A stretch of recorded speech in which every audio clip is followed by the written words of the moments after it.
प्यारे बच्चों, आज हम शुरू करने जा रहे हैं +1 क्लास की फिजिक्स, जिसकी फर्स्ट यूनिट है फिजिकल वर्ल्ड एंड मेजरमेंट। और इस यूनिट में फर्स्ट चैप्टर है फिजिकल वर्ल्ड। सबसे पहले फिजिकल वर्ल्ड में बात आती कि साइंस क्या है, what is the science. Science जो है वो एक लैटिन वर्ड से, जिसका जो लैटिन वर्ड है वो है साइंटिया, और साइंटिया का अर्थ होता है टू नो, जानना। किस चीज़ को जानना? जो इस नेचर में हो रहा है, इस प्रकृति में जो घटनाएं हो रही हैं उसके बारे में जानना साइंस कहलाता है। और उसके बारे में एक ऑर्गेनाइज्ड नॉलेज प्राप्त करना, कि हम अपनी नॉलेज को एक ऑर्गेनाइज्ड करें, इसको हमने साइंस का नाम दिया। अब साइंस की डेफिनेशन अगर है तो वो क्या है कि it is the scientific method to study the nature and natural phenomena, और to study the nature. It is the scientific method to study the natural phenomena और to study the nature. Nature की study की जाए। अब nature की study हम किस प्रकार करेंगे कि सबसे पहले हम ऑब्जर्वेशन करेंगे, ऑब्जर्व करेंगे। जैसे हमने ऑब्जर्व किया कि गर्मियों में वर्षा होती है, या हमने ऑब्जर्व किया कि नदी में पानी लेफ्ट से राइट जाता है। ये हम क्या कर रहे हैं? ये हम ऑब्जर्व कर रहे हैं। या सेब जो है वो पेड़ से टूटने के बाद नीचे गिरता है, ये किसने ऑब्जर्व किया? हमने पढ़ा है कि न्यूटन ने देखा कि सेब जो है वो एक पेड़ से नीचे गिरा, और वो जब नीचे गिरा तो न्यूटन ने ऑब्जर्व किया इस बात को। तो सबसे पहली बात आई कि ऑब्जर्वेशन किया उसने। तो इस प्रकार जितनी भी घटनाएं हैं हम उनको ऑब्जर्व करते हैं। तो फर्स्ट स्टेप जो है साइंस का वो क्या है? ऑब्जर्वेशन करना। सेकंड जो स्टेप है वो है एक्सपेरिमेंट करना।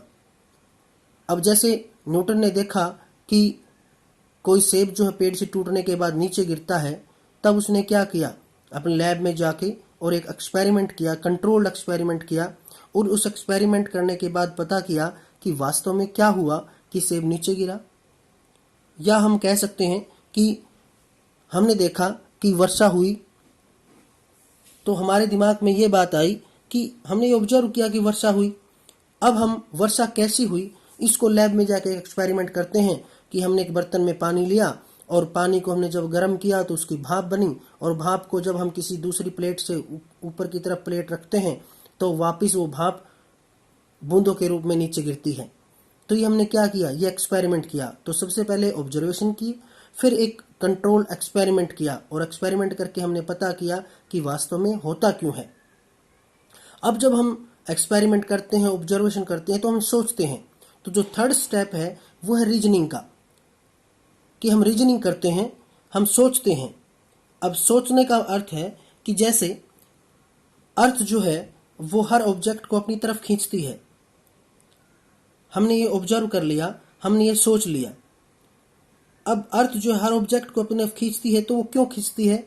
हमने एक्सपेरिमेंट द्वारा पता कर लिया कि इसमें मास जो है वो एक अहम रोल अदा करता है, कि ऑब्जेक्ट का जो मास है, अर्थ का जो मास है, वो किसी भी ऑब्जेक्ट से ज़्यादा है, और इसलिए वो ऑब्जेक्ट को अपनी तरफ किसी फोर्स के द्वारा खींचती है। यानी मास जो है वहाँ पर एक अहम रोल अदा करता है।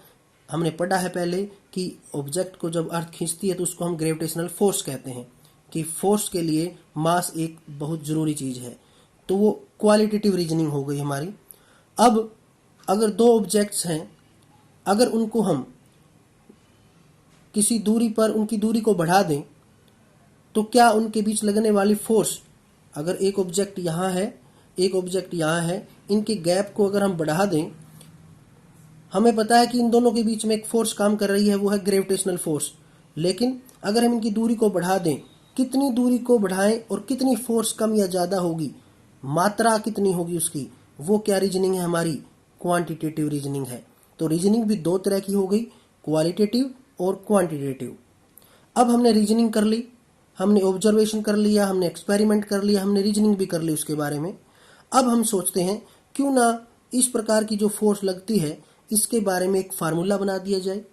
हमने ग्रेविटेशनल फोर्स का एक फार्मूला पढ़ा है कि F is equal to G m1m2 divide by r square. हमने एक फार्मूला किया है इस प्रकार का कि ग्रेविटेशनल फोर्स क्या होता है। अब हमने एक फार्मूला बना दिया और इस फार्मूले के द्वारा हम किसी भी दो ऑब्जेक्ट जिनके मास अलग अलग हैं, जिनके बीच की दूरी अलग अलग है, उनके बीच में लगने वाली फोर्स की वैल्यू फाइंड आउट कर सकते हैं। तो जो फोर्थ स्टेप है वो क्या है, मैथमेटिकल मॉडलिंग करना, कि एक फार्मूला बनाना जो सभी के ऊपर समान रूप से लागू हो। उसके बाद हमने फार्मूला बना दिया। अब हम करते हैं प्रिडिक्शन, अनुमान लगाते हैं कि जो हमने किया है क्या वो ठीक है या नहीं है। किसी वैज्ञानिक ने, किसी साइंटिस्ट ने एक एक्सपेरिमेंट किया और एक्सपेरिमेंट के द्वारा एक फार्मूला बना दिया और फार्मूले के द्वारा ये पता किया कि साउंड की जो वेलोसिटी है वो 280 मीटर पर सेकंड है, 280 मीटर प्रति सेकंड है। लेकिन जब हमने वास्तव में ये देखा कि साउंड की जो वेलोसिटी है वो इतनी तो नहीं है, वो तो लगभग 320 मीटर प्रति सेकंड है, 320 मीटर पर सेकंड है। इसका अर्थ होगा कि हमारे द्वारा किए गए ऑब्जर्वेशन, एक्सपेरिमेंट, रीजनिंग और मैथमेटिकल जो किया है वो गलत है। ये हमारा प्रेडिक्शन था। अब प्रेडिक्शन जो है अगर वो ठीक है, इसका मतलब है हमारा 6 स्टेप आता है वेरिफिकेशन होना, कि वो हमने वेरीफाई कर दिया कि हमारा फार्मूला जैसे F is equal to Gm1m2 बटे r स्क्वायर है, कि हमारा फार्मूला सभी चीज़ों के लिए लागू हो गया। तो हमने वेरीफाई किया और वेरीफाई हो गया, इसका अर्थ है कि हमने वो फार्मूला जनरलाइज कर दिया।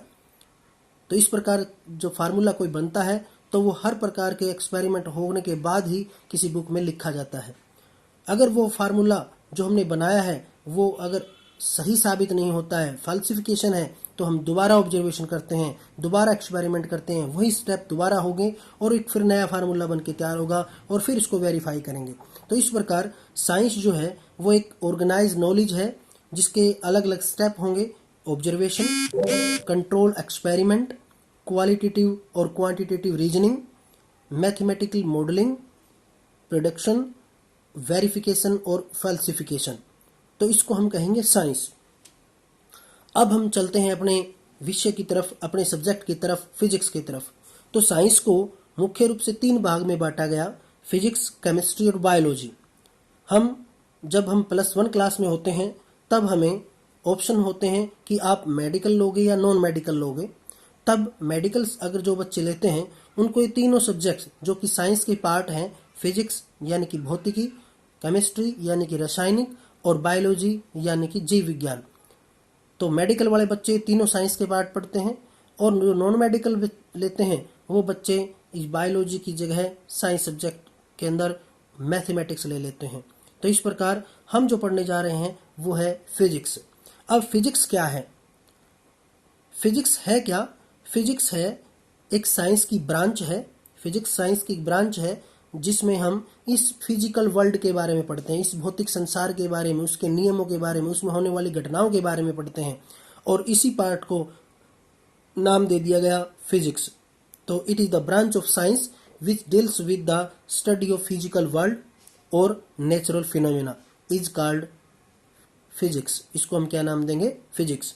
अब फिजिक्स के ऊपर भरोसा करने के लिए, थ्रस्ट करने के लिए या इसको समझने के लिए कि हम इसको समझे कैसे, फिजिक्स है क्या, इसलिए इसके 2 थ्रस्ट एरिया बनाए गए कि किसी भी घटना को समझने के लिए, या जैसे अगर हम एग्जाम्पल लें कि अर्थ जो है सन के चारों तरफ चक्कर लगाती है, मून जो है वो अर्थ के चारों ओर चक्कर लगाता है।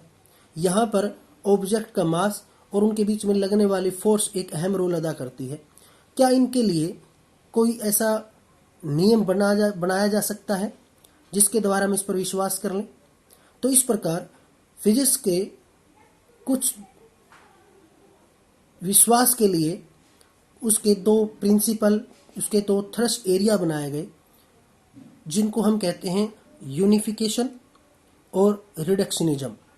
अब यूनिफिकेशन को समझते हैं तो यूनिफिकेशन का अर्थ है कि एक यूनिक चीज हो, यूनिक चीज बना दी जाए, यूनिक फार्मूला बना दिया जाए जो सब पर लागू हो। जैसे अगर हम एग्जाम्पल लें कि अगर हम किसी दुकान पे जाते हैं और हम दुकानदार को जाके, कपड़े की दुकान पे जाकर हम कहते हैं कि मुझे 1 हाथ कपड़ा दो, तो दुकानदार अपने 1 हाथ से नाप के हमें कपड़ा देगा। दूसरा व्यक्ति जाता है कि मुझे तो 2 मीटर कपड़ा चाहिए। अब दुकानदार जो है उसको 2 मीटर नाप के देता है। अब तीसरा व्यक्ति आता है, वो कहता है मुझे तो 5 गज कपड़ा चाहिए, तो वो गज के हिसाब से देता है। तो इसका अर्थ है कि उस दुकानदार के लिए समस्या है कि वो कपड़े को किस तरीके से नापे। इसलिए क्यों ना एक ऐसी ही यूनिट बना दी जाए, एक ऐसी इकाई बना दी जाए जो सभी के लिए लागू हो। इसलिए कपड़े को मापने के लिए मीटर बना दिया गया, किसी की लंबाई मापने के लिए एक मीटर इकाई बना दी गई, जिसके द्वारा हम किसी भी चीज़ को जब नापते हैं तो वो मीटर में नापी जाएगी, ताकि लेने के लिए और देने वाले के लिए किसी प्रकार की समस्या ना हो। तो इस प्रकार किसी भी इस फिजिकल वर्ल्ड में किसी भी चीज़ को समझने के लिए उसका यूनिफिकेशन करना जरूरी है। इसके साथ अगर हम कोई और एग्जाम्पल लेने की समझने की कोशिश करते हैं तो यूनिफिकेशन का अर्थ है कि जैसे अर्थ जो है वो सन को अपनी तरफ खींचती है, या जो अर्थ जो है सन के चारों तरफ चक्कर लगाती है, मून जो है वो अर्थ के चारों चक्कर लगाता है। क्यों ना एक फार्मूला बना दिया जाए कि जिस फार्मूले के द्वारा हम इन सभी लगने वाली फोर्स को फाइंड आउट कर सकें। तो इसको कहते हैं यूनिफिकेशन, कि बहुत सी घटनाओं को एक प्रिंसिपल, एक लॉ में ही कंप्लीट कर देना क्या कहलाता है, यूनिफिकेशन कहलाता है। तो इस प्रकार यूनिफिकेशन को हम कैसे लिखेंगे कि यूनिफिकेशन का मतलब है to explain the different physical phenomena using common principle और लॉ, कि केवल एक लॉ के द्वारा बहुत से फिजिकल फिनोमेना को एक्सप्लेन कर सकें, इसको हम कहेंगे यूनिफिकेशन। और दूसरा जो थ्रस्ट एरिया है फिजिक्स का वो है रिडक्शनिज्म। कि रिडक्शनिज्म क्या है, इसको समझने से पहले हम एक एग्जाम्पल लेते हैं। जैसे कि हमारे दिमाग में आता है कि लाइट कैसे बनती है। अब लाइट के बनने की पूरी प्रोसेस को अगर हम देखें तो हम देखेंगे कि अगर एक थर्मल पावर प्लांट है, उसमें सबसे पहले पानी है, पानी को गर्म किया जाता है, यानी कि उसको हीट, यानी कि उसको ऊष्मा दी जाती है, एनर्जी दी जाती है। और जब हम उसको भाप में बदलते हैं, उसको भाप में बदलने के बाद उस पर एक प्रेशर अप्लाई करते हैं, और प्रेशर के द्वारा वो किसी टरबाइन पर जब को प्रेशर लगाती है भाप, तो टरबाइन घूमते हैं, और टरबाइन को किसी एक जनरेटर से जोड़ दिया जाता है, और जनरेटर जब घूमते हैं तो हमें लाइट प्राप्त होती है। अब हमने इस पूरी प्रक्रिया को अगर हम स्टेप टू स्टेप देखें कि सबसे पहले हमारे पास वाटर है, उसको हमने हीट एनर्जी दी, हीट एनर्जी से वो भाप में बदला, भाप जब किसी टरबाइन पे प्रेशर अप्लाई करेगी तो वो एनर्जी मैकेनिकल एनर्जी में कन्वर्ट होगी, मैकेनिकल एनर्जी से जब जनरेटर चलेंगे तो वो मैकेनिकल एनर्जी से इलेक्ट्रिक एनर्जी बनी है। तो हमने इस पूरी प्रोसेस को स्टेप टू स्टेप क्लियर कर लिया। इसका अर्थ है कि इस पूरी कॉम्प्लेक्स सिस्टम को, कॉम्प्लेक्स प्रॉब्लम को हमने तोड़ दिया और उसको समझा। तो इस प्रकार फिजिक्स के अंदर दूसरा जो थ्रस्ट एरिया है वो रिडक्शनिज्म का है, कि it is the effort to solve a complex problem by breaking it into simpler part, कि हम इसको सिंपल पार्ट में तोड़कर समझ लें। तो इस प्रकार फिजिक्स के दो थ्रस्ट एरिया, दो थ्रस्ट प्रिंसिपल हैं, जिनको हम कहेंगे यूनिफिकेशन और रिडक्शनिज्म। आज हमने क्या फिजिकल वर्ल्ड और मेजरमेंट फर्स्ट यूनिट स्टार्ट की है, जिसमें हमने साइंस और फिजिक्स के बारे में पढ़ा है, और हम आगे भी इसी प्रकार अपने इस फिजिक्स के सब्जेक्ट को स्टेप टू स्टेप करेंगे। तो मिलते हैं अगले लेक्चर में। Stay home, be safe, thanks.